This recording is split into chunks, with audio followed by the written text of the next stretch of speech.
The generation that we live in is a very difficult generation. We have so many challenges. We are so overwhelmed.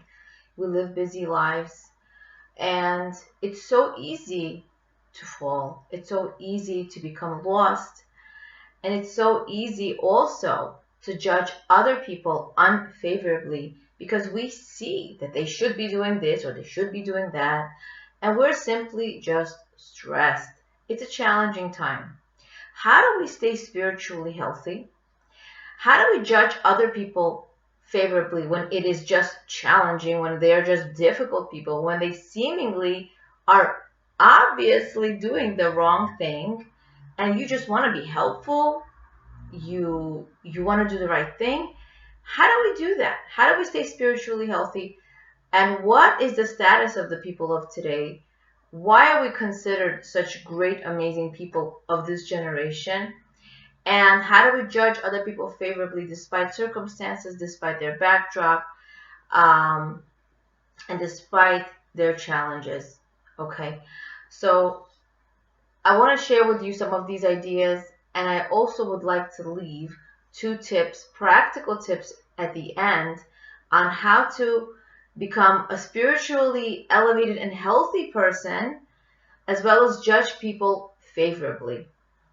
We must understand that in order for us to receive all our spiritual nutrients in this world, we need to depend on one another. We need each other. In other words, a woman who invests her time in making challah and making events, or a woman who invests her time in matching people together, matchmaking, shidduchim, there's no way that they can also invest in bikur cholim, in volunteering, or volunteering for the sick, or also being available to provide funds for newly married couples who don't have the funds, and other such mitzvot, other positive commandments. You just can't do it all. We cannot do it all. One person just can't do all the mitzvot that are commanded from them. However, we are required to do them. And the way we can do them is by benefiting from the spiritual nutrients from one another, by needing each other, by depending on one another. But how can we do that if we're not judging each other favorably? In other words, instead, we are judging, unfortunately, we are criticizing.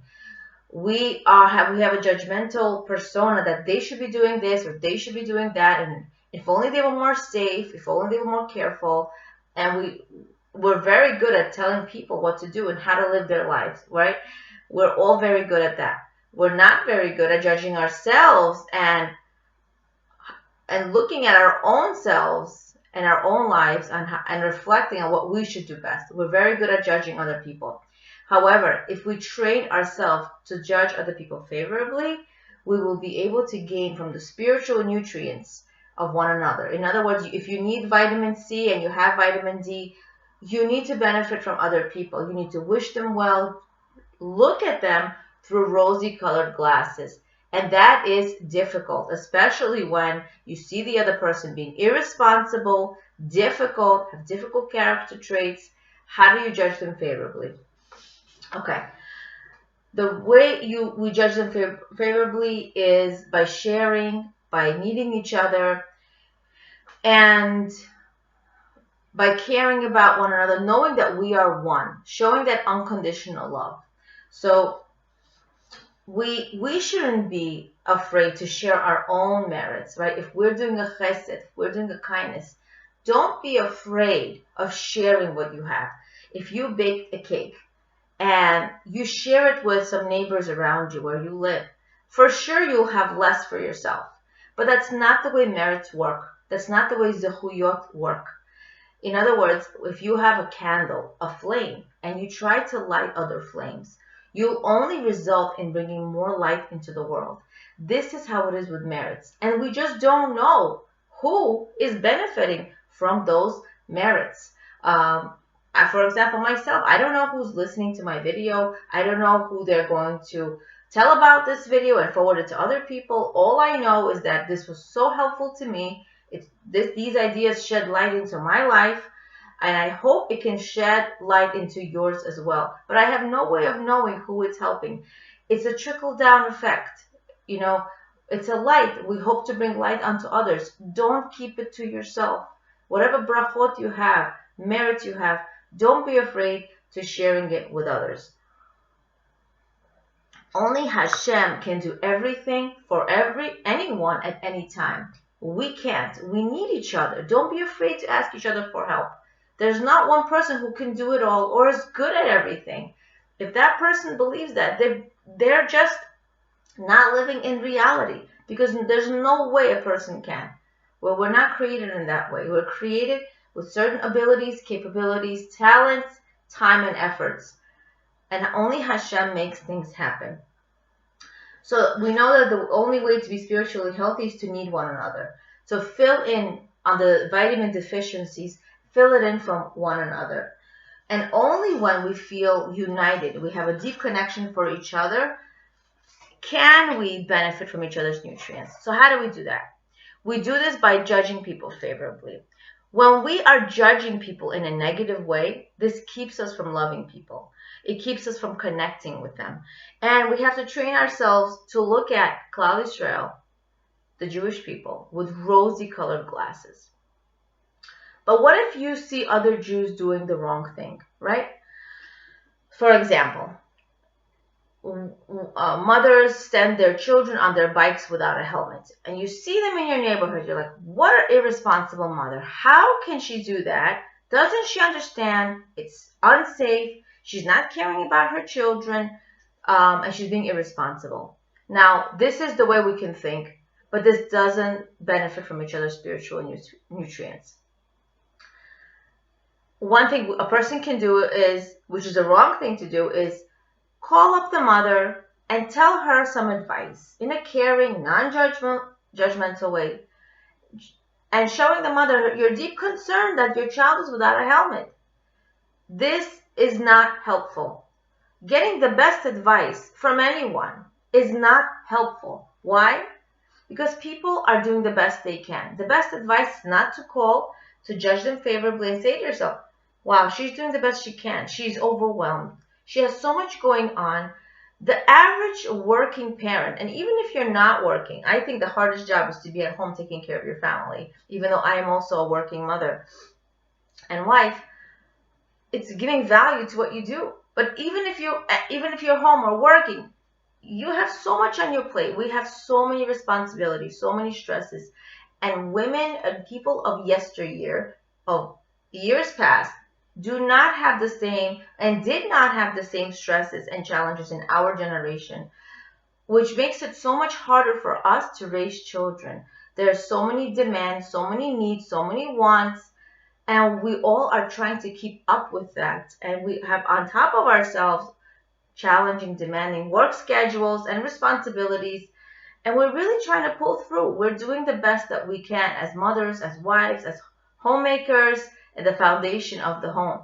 So the best thing a person can do is say she's doing the best she can. And the second thing to do is to pray. Pray harder. May this child be safe riding down the street, even though the child is without a helmet.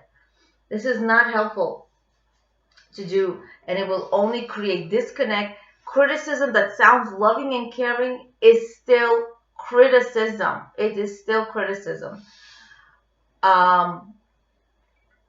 Rebbetzin Schwartz shared a story where she was recovering from a broken ankle about 2 decades ago, and she was upstairs in her home recovering.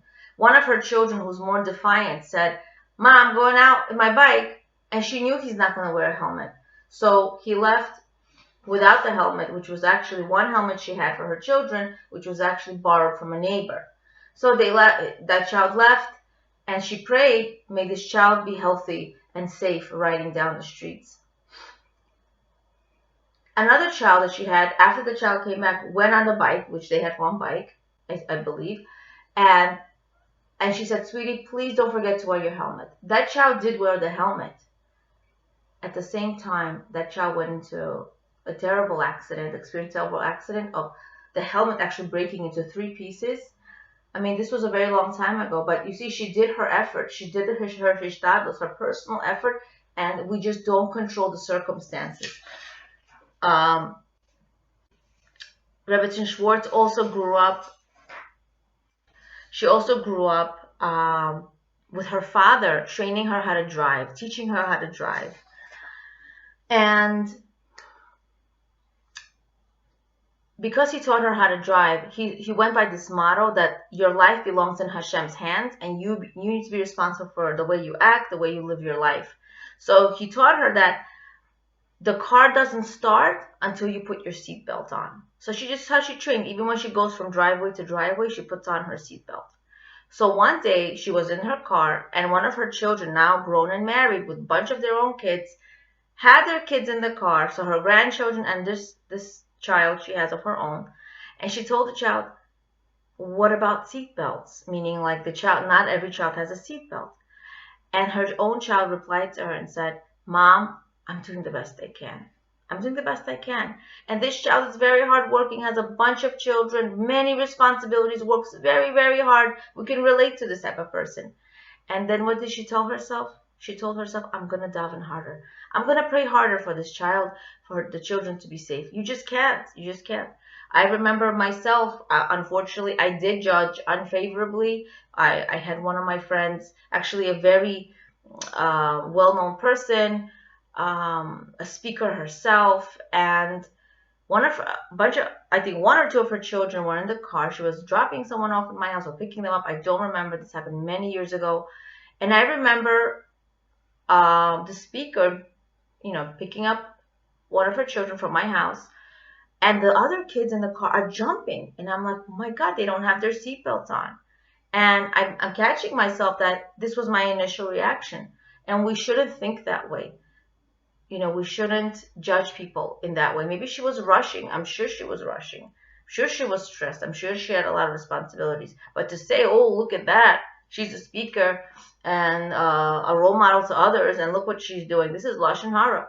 And unfortunately, we should stop ourselves when these thoughts come into our head. We can't stop them right away, but we should work on retraining our brains to think positive. She's doing the best she can, and I will pray for her safety and her kids' safety. And this is what we need to be doing. We should judge other people favorably. Another boy, Rebbetzin Schwartz, says another story over where this boy always wore a helmet, and the one day that he didn't wear a helmet, he got into an accident. He did the best he could. And if Hashem decides something is supposed to happen, it will happen with a helmet, without a helmet. Now, what should we be doing? Should we care? Absolutely, we should care. We should 100% care. We should do our hishtadlus.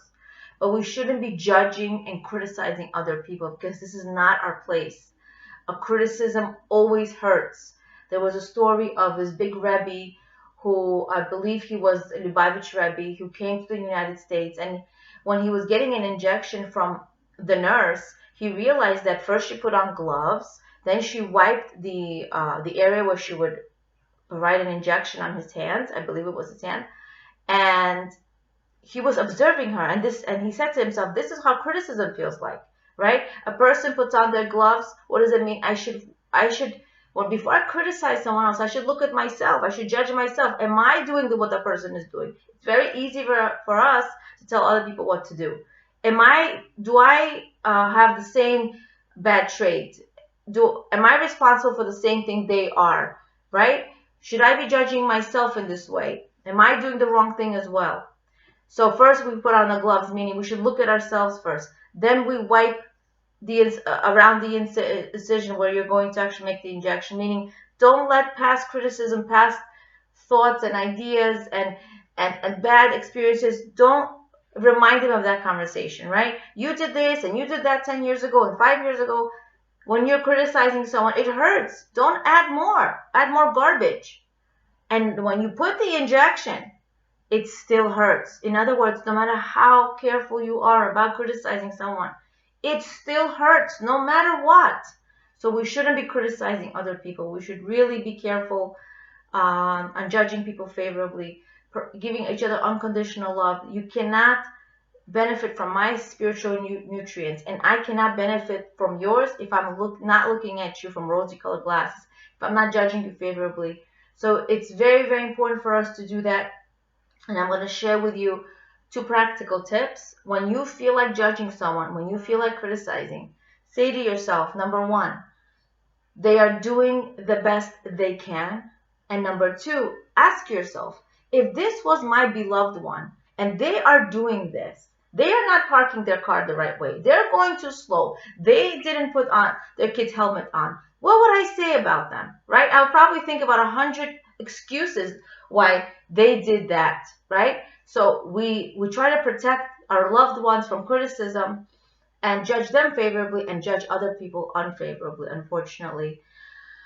I hope these ideas were very helpful. Some of these ideas were taken from Rebbetzin Esther Baylor Schwartz.